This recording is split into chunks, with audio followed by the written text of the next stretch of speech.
What's up, everybody? Tyson Roush. Let's talk Jets. Happy Friday. I hope everybody had an excellent week. The time is flying. We got Wild Card Weekend, which is always fun to watch. Hopefully the Jets are involved in it next year. And then the offseason all the free agency will start shortly after the playoffs. So before we even get started, congratulations to Quincy Williams and Sauce Gardner, first team All-Pro.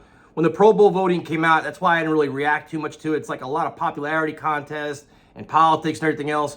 All-Pro is a tremendous accomplishment, and you got to be happy for Quincy from where he started to where he's going, and he's only going to get better. So well-deserved for him. A lot of credit to Sal and Ulbrich for developing him. Sauce Gardner, second year in a row, All-Pro, which is incredible for a young player. And again, the future is bright for him as well. He can get better too. So hopefully next year we see more guys on this list, maybe Breece Hall, Garrett Wilson, whatever else. But there's a young nucleus on a team that you're excited about. So the biggest story of this offseason is going to be the offensive line and how the Jets can rebuild it. They took a calculated risk with Dwayne Brown at left tackle. That did not work out. Mekhi Becton played there this year, but now he's a free agent. So the question is, what do you do at left tackle and what do you do at Becton? And Becton's an interesting guy, man, because the fan base is kind of divided with him. He's got his loyal supporters. Then you have the other side that just completely hate him, and just for whatever reason. And his career as a Jet's been a roller coaster ride, man. You have his rookie year, you come out, you see this massive man pushing guys around, throwing them. He got banged up a couple times during the season. Then they put him back in the game when he was hurt, whatever else. But you saw a lot of potential. You saw almost like Pro Bowl talent. Year two, gets hurt. And it was brutal. It actually happened right in front of us, me, Primetime, and Tyrone. Literally right in front of us. And it was awful.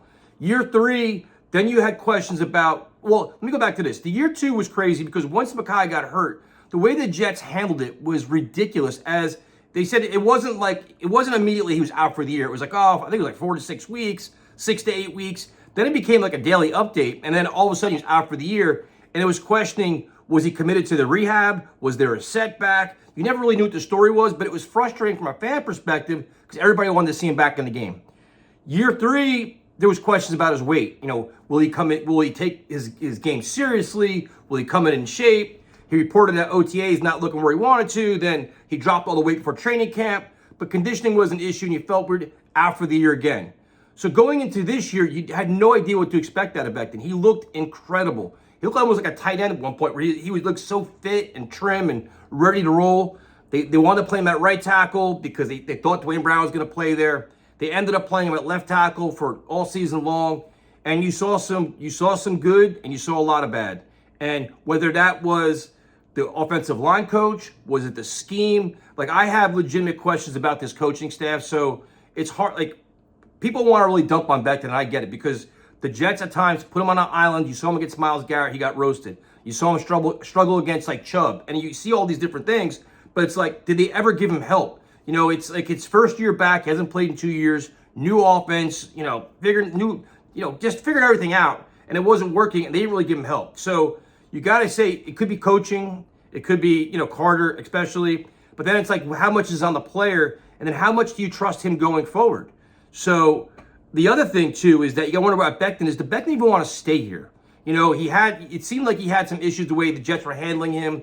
Right tackle, left tackle. They had him at second string instead of first string.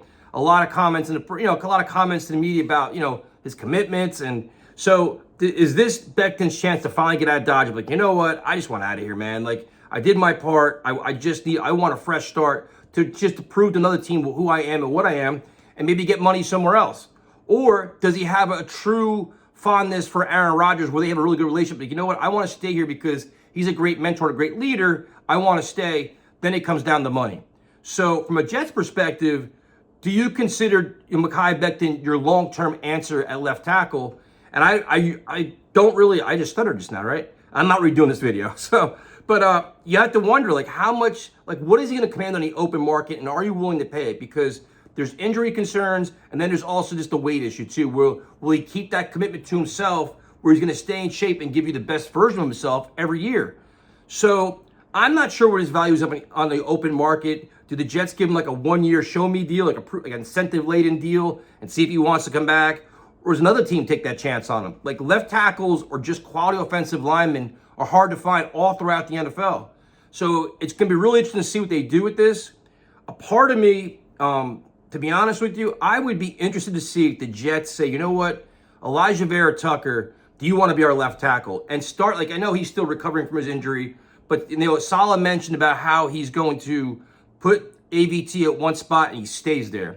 He's a versatile player. If you're talking about, you know, maximizing his money, playing tackle, probably make a lot more money than a guard. Do the Jets take that chance to say, you know, okay, we put AVT here, you bring Tomlinson back for a year, you have Tippmann, then you just need a right guard and a right tackle. Do you want to do that? I don't know. So that's the first question is, do you want to bring Becton back as your answer, or do you bring him back in a competition? And if you're going to say competition, do the Jets say, okay, we try to get Becton back on a prove-it deal. They sign Bakhtiari if he gets released from the Packers.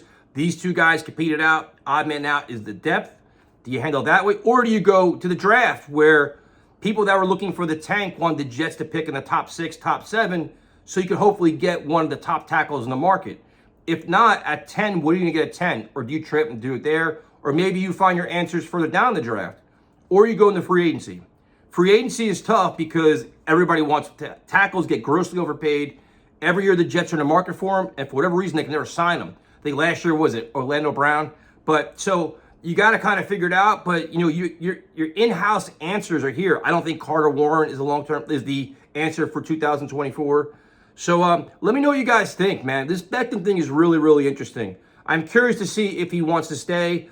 Part of me, when you see him liking tweets that are kind of anti-Keith Carter, it kind of makes you wonder, like, you know, if he doesn't like the coaching staff or his position coach, whatever else, would he want to come back for that? And the Jets doubling down and keeping Keith Carter is still mind-blowing to me. I don't understand it. At some point, there's got to be a scapegoat for one of the worst offenses of all time. When your offensive linemen don't know where to help, who to block, all guys coming in free, you're not getting any help. Somebody should pay for that. Apparently, the Jets are just comfortable just being mediocre and terrible. But let me know what you guys think. Should Becton stay or should he go?